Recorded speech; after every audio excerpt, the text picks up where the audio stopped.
नमस्कार, आप देख रहे हैं जन संदेश टाइम्स। मैं हूं महक। यूपी की सियासत के केंद्र में इन दिनों अयोध्या है। जी हां, बीएसपी के ब्राह्मण लुभाओ अभियान का दौर अयोध्या से शुरू हुआ। बीजेपी के सांस्कृतिक राष्ट्रवाद की बयार अयोध्या से ही चलती रही है और अब अयोध्या के नाम से दूर भागने वाले दल भी सियासी मुनाफे के लिए अयोध्या की जमीन पर दौड़ लगा रहे हैं। एआईएमआईएम प्रमुख असदुद्दीन ओवैसी ने मंगलवार को अयोध्या के रुदौली में सेक्युलरिज्म के नाम पर मुस्लिमों की सियासी नुमाइंदगी न बढ़ने देने की तोहमतें एसपी और बीएसपी पर मढ़ी तो काम के बजाय नाम बदलने पर योगी को भी घेर लिया। दरअसल ओवैसी यूपी में 3 दिनों के दौरे में अयोध्या, सुल्तानपुर और बाराबंकी में रहेंगे।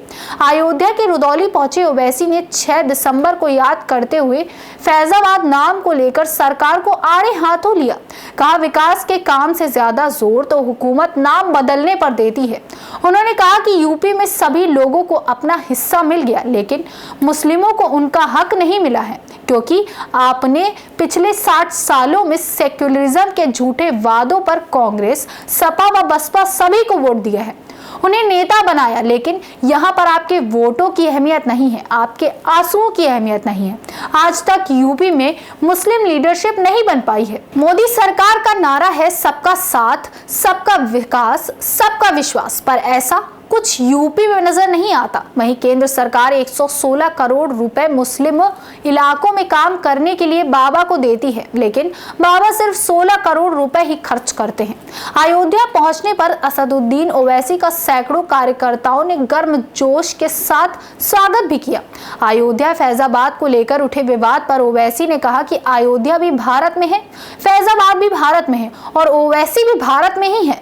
वहीं दूसरी तरफ प्रदेश की योगी सरकार पर भी जमकर तंज कसा गया। उन्होंने कहा कि प्रदेश के मुख्यमंत्री योगी आदित्यनाथ नाम बदलने में माहिर हैं। उनके पास यदि कोई समस्या लेकर जाएगा तो बोलेंगे नाम बदल लो, समस्या खत्म हो जाएगी। जनसभा के दौरान वो कांग्रेस, सपा व बसपा पर भी जमकर बरसे। जी हां, अब विधानसभा चुनाव के आने तक सभी पार्टियों का यूं ही एक दूसरे पर आरोप लगाने का सिलसिला जारी रहेगा। बसपा के लोग बोल सकते हैं, वो सिर्फ आपको बोलेंगे वोट डालो, हमको वोट डालो, मगर हासिल क्या हुआ बताइए कि उत्तर प्रदेश में माइनॉरिटीज के लिए, जिसमें मुसलमान भी शामिल हैं, 2019-20 में मोदी सरकार ने बाबा की सरकार को 116 करोड़ रुपए दिए कि मुसलमानों के उन गांवों में जहां पर 25% माइनॉरिटी रहते, काम कराओ, स्कूल बनाओ, अस्पताल बनाओ। 116 करोड़ दिए गए और जिसमें से बाबा की सरकार ने, महाराष्ट्र ने सिर्फ 16 करोड़ खर्चा किए। और महाराज बोलते, मोदी बोलते सबका साथ, सबका विकास, सबका विश्वास। 116 करोड़ में सिर्फ 16 करोड़ खर्चा किए गए। दूसरे सील में क्या कोई हायर सेकेंडरी स्कूल है? गवर्नमेंट का है, क्यों नहीं है? क्या हमको हमारे बच्चों को स्कूल में पढ़ाने का शौक नहीं है? क्या आप अपने बच्चों को तालीम दिलाना नहीं चाहते? क्या अपने बेटियों को पढ़ाना नहीं चाहते? तो ये लोग बोलेंगे नहीं, मुसलमान बच्ची को नहीं पढ़ाना चाहता। अरे दिमाग तेरा खराब है, हम पढ़ाना चाहते, काबिल बनाना चाहते, ताकतवर बनाना चाहते अपनी बेटियों। इनको अफगानिस्तान के लड़कियों पर जुल्म की बड़ी फिक्र है, मगर रुदौली में बच्चियों के पढ़ने के लिए ये मेरा है। और फिर आप देख लीजिए कि फिर उत्तर प्रदेश की बाबा की सरकार ने कहा कि कोविड आया तो मई में फैसला किया कि ऑनलाइन स्कूलों को स्कूल में तालीम दी जाएगी। आपको मालूम मेरे भाई, आपके रुदौली में कितने टीचर को कंप्यूटर इस्तेमाल करना आता?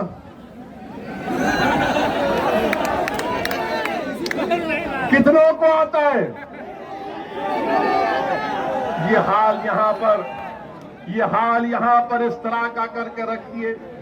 और आप ये भी देख लीजिए कि जो हेल्थ की बात है, हेल्थ की बात में रुदौली में 255 सब सेंटर है, 40 प्राइमरी हेल्थ केयर सेंटर हैं, 5 कम्युनिटी हेल्थ सेंटर हैं, कोई सब डिविजनल हॉस्पिटल नहीं है, 4 डिस्ट्रिक्ट हॉस्पिटल है।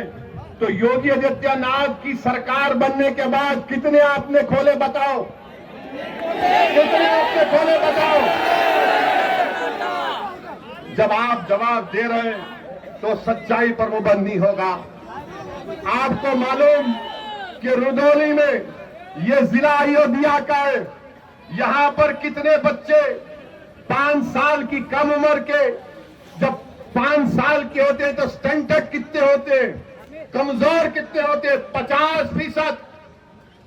बाबा से जाकर पूछिए, महाराज से, तो बोलेंगे ये फिरका परस्ती की बात कर रहा हो। ऐसी मैं चैलेंज से कह रहा हूं कि 50% 5 साल के कम उम्र के बच्चे स्टंटेड है अयोध्या डिस्ट्रिक्ट में।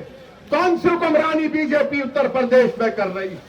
और फिर वेस्टेड बच्चे 19%, अंडरवेट यानी जो उम्र में वजन उनका होना चाहिए कितने मालूम आपको? 45%। मैं जो कुछ कह रहा हूं, अगर मेरी बहन, मेरी मां मेरी बात को सुन रही है तो कहेगी कि हाँ ये बात सच है कि जिस बेटी को मैंने 9 महीने अपने पेट में रखकर पैदा किया, आज वो स्टंटेड भी है और उसका वेट भी कम है। ऐसी ही देश दुनिया की तमाम खबरों के लिए देखते रहिए जन संदेश टाइम्स।